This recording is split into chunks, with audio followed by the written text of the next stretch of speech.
Howdy,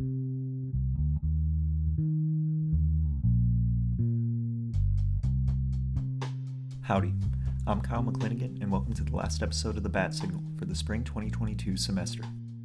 As is tradition here at the battalion, the last edition of each semester often features what we call swan songs, written by all of the graduating writers and editors. These swan songs offer a way for the outgoing Batt staff to not only reflect on their time at the battalion, but also their time at Texas A&M.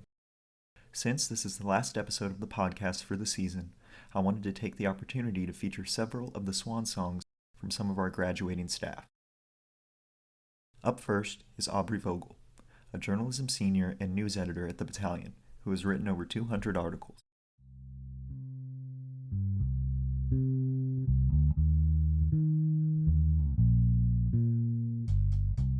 Leaving my hometown in August of 2019, I really didn't know exactly what college would look like, but I knew two things. I had a support system that would never dwindle, and I would find my home away from home, no matter what. Coming from a small town with 3 traffic lights, where I knew everyone in my graduating class by name, and could navigate town like the back of my hand most of the time. College Station blew me away, and I knew I would be navigating new waters between finding my way around town and simply finding a building for class.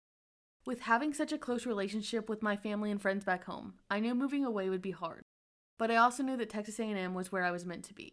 Upon walking into my first college class, I was met with a group of students in the exact same boat as myself, as well as one of my first professors, Tom Burton, who was teaching his first class at A&M. Through Journalism 102, we formed a bond and nicknamed ourselves Tom's Fan Club, and I truly have that group to thank for helping me push through my first semester. Fast forward to second semester, I was finally beginning to adjust to my new life, away from home, and learning to love Aggieland even more. But then we were met with the spring break that never ended, quite literally. COVID-19 rocked everyone's worlds, but for this former freshman, my college experience was turned upside down. From here, I began to pour myself even more into my schoolwork and started taking extra classes to fill time taken by the pandemic. I can tell you now that I spent over half of my college career on Zoom classes or through online pre-recorded lectures, but that didn't prevent the Aggieland college experience from impacting me. To me, the traditions at A&M are what drew me to the university and what made it stand apart from anywhere else. I'm forever grateful to have gotten to stand as part of the 12th man at Kyle Field, honor fellow students at Silver Taps and Bonfire Remembrance, answer here for fallen Aggies at muster, and earn my Aggie ring to wear forever. I wanted to create an Aggie experience different from the majority of students. In September 2020, I took a leap of faith to apply to be a news writer for the battalion. From my first story about COVID-19 vaccine trials for first responders, to becoming a news editor in summer 2021, I furthered my passion for reporting and knew I had found what I wanted to pursue in my post-education experience. During my time at the Batt, I've had the opportunity to meet with A&M officials, attend a variety of events, as well as chase what I thought might be the next big story. Not many people can say they've written breaking news sitting in a Chili's. Ironically, I can tell you this has happened to me at least twice. But you never know where you're going to be when a breaking news story might come through. But as I prepare to walk the stage, I can proudly say my journey as a current student at A&M is coming to a close. But the Aggie spirit will live in my heart forever. As I sign off with my 201st story for the battalion, I leave to go find the next big story, wherever that may be. Thanks, and gig 'em always.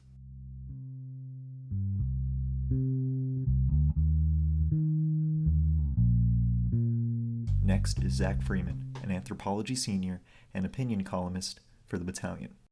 What is there to say that hasn't already been said about good old Texas A&M?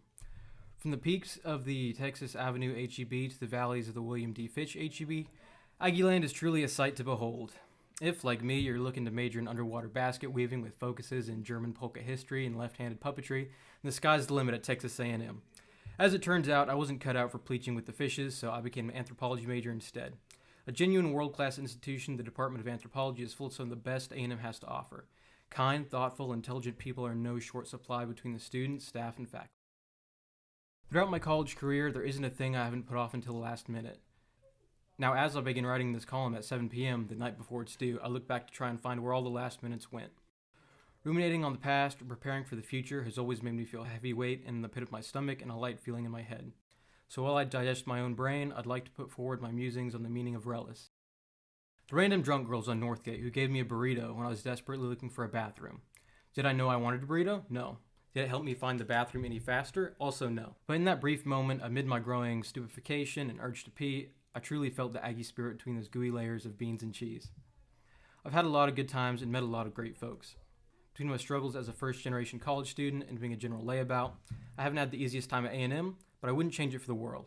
For all its flaws, College Station has become something of a second home for me, bursting out the seams with my favorite places and people. And if you don't like it, then I'll leave you with words of wisdom bestowed on me by many thebat.com comments. Highway 6 runs both ways. For 2 years, the battalion was always an outlet and a way for me to grow. Everyone here has shaped my journey and put up with my antics, no small task, I promise, and for that I'm eternally grateful. The class of 22 may be graduating into a world with millions dead from a global pandemic, the threat of nuclear war in Europe, an impending stock crash, but at least we're doing it as Aggies. Aggieland, it's been real, it's been good, it's been real good. Thank you, I'll be here all week and not a day later.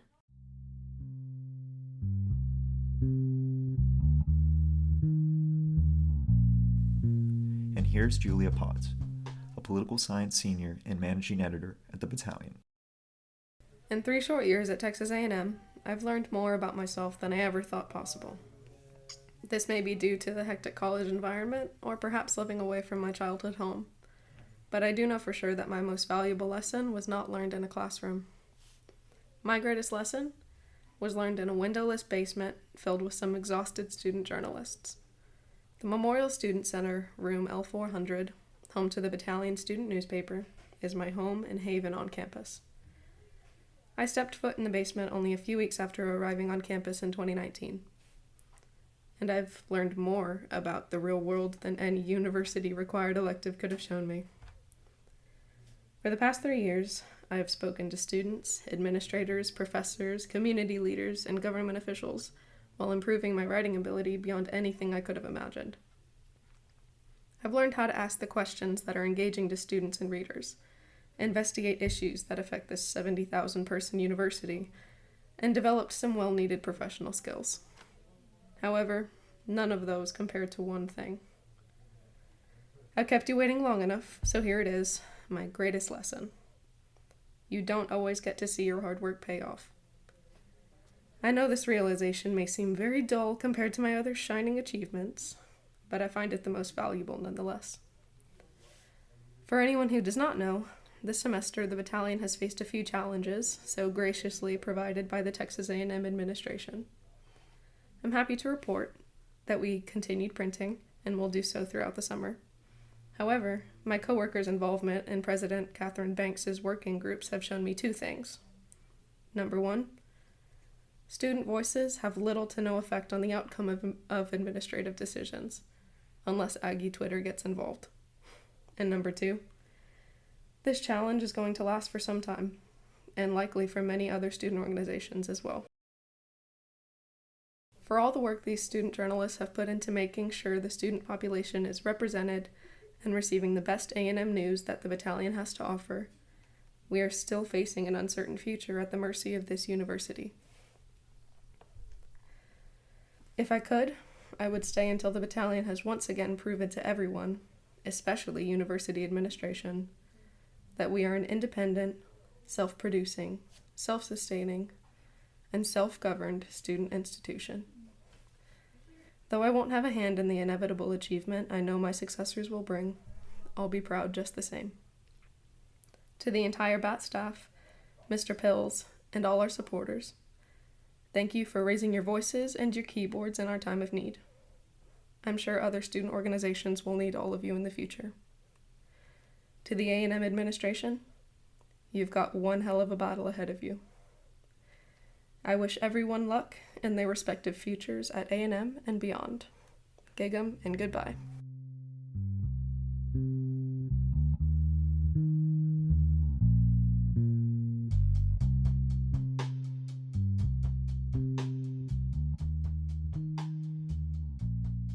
The battalion will return for summer production on May 31st, with Catherine Miller as the summer editor-in-chief.